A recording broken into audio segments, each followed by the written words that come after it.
Okay.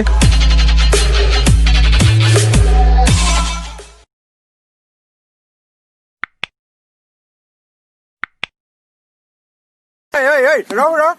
মুখখন দেখা ৰ মুখখন দেখা এইয়া মই জানিছিলো তই বুলি বাকীটো দে মোক এতিয়া বাকীটো বাকী কিমান আছিলে কিমান আছে হিচাপ কৰিব নোৱাৰে আচ্ছা বাকী দিম ATM চিষ্টেমটো নাই এনেকে বহাই দিলে যে বেংকৰ হতা কটোৱালে সেইবোৰ দালালি কথা নাপাতিবি পইচা উলিয়া নাই মোৰ ওচৰত পইচা নাই বুলি ক'বলৈ আহিছ তই মাজত মানুহক কেনেকে কথা কব লাগে জানে নাই দাদা দেখোন বাকী মোৰে খাই ইয়াক ভুকুৱাই পেলাম কিন্তু ৰাস্তা মাজত আৱাজ তুমি কথা নাপাতিব বাকী দিম নহয় মই মৰি গৈছো নে বাকীটো কাৰণে আপুনি মোক ৰেচপেক্টহীন কথা পাতিছে চৰিত্ৰত দাগ লগাইছে বাকী নিদিও